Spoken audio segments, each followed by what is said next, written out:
Hello everybody, welcome to Monday Morning Must-Knows. My name is Merlin Rothfeld, and here are 3 important things to pay attention to for the upcoming trading week. Now, as usual, we'll start things off with earnings, a very slow start. On Monday, we start things off with Workday. Now, that's just one of 807 companies, slightly less than last week, but still some major names. And what's important this week is it all really revolves around one sector. Let's see if you can find out what it is.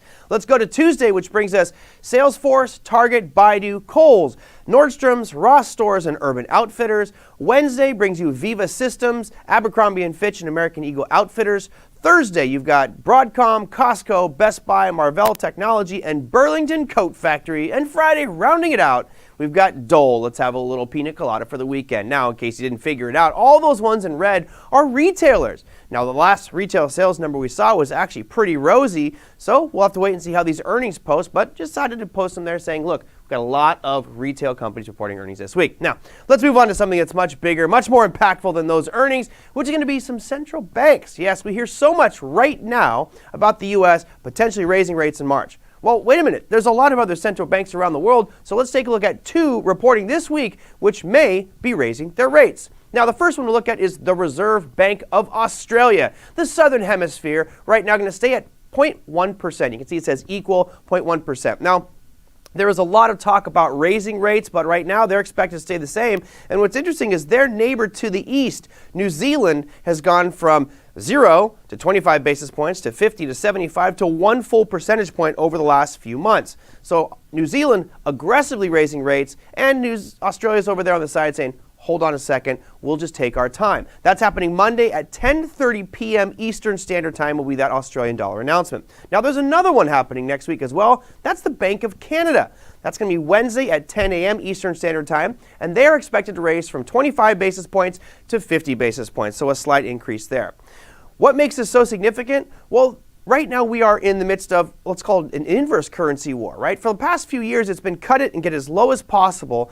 Now, all of a sudden, with the threat of inflation and some struggles with the economy, central banks are kind of trapped. How do I fight inflation? How do I keep my economy going? How do I keep unemployment low? All of these factors really coming to a head right now, not just for the United States, but for Australia, for New Zealand, for England, and all major countries around the world. Now, our final piece here is one that's very interesting to me. As you know, I created a cryptocurrency program for Online Trading Academy. We have a digital assets program and a Crypto Investor Live, which does 4 hours a week of live interactive sessions online.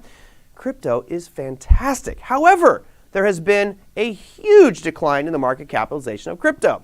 If you look at this chart, it shows you the total market capitalization of crypto, and as you can see, that peak was $3 trillion, and it's now fallen to about $1.6 trillion. That's almost a 50% decline in the value of all cryptocurrencies out there.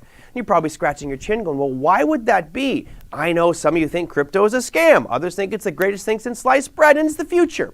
Whichever camp you fall into, it is shrouded in mystery right now. What do I mean by that? Well, right now we are lacking rules. We're lacking regulations. We are lacking the concepts behind what is this stuff. Is it a security? Is it not a security? Is it a cash? What is it? So we are going to have a very important announcement this week. It was actually scheduled to be last week, but this week there should be an announcement, an executive order from President Biden.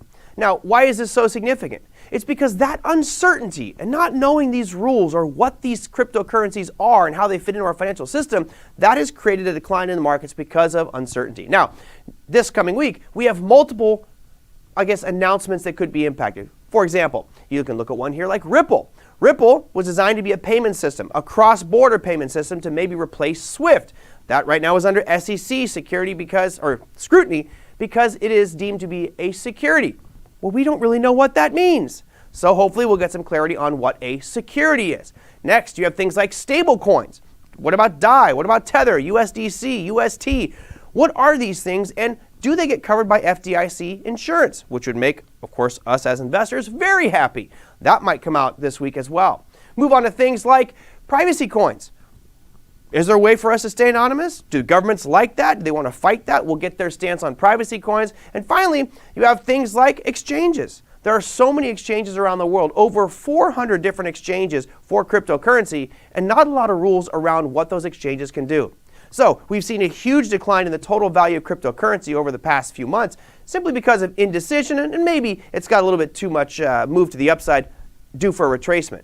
But when we get clarity, when we get clear understanding of what is a stablecoin and how is it protected, what are the rules that the Security and Exchange Commission is going to put on those, what about securities, what are brokers, all these things need to be ironed out, and we should get some clarity on that this week with the executive order from President Biden. That, my friends, is your Monday Morning Must-Knows. We'll see you next week.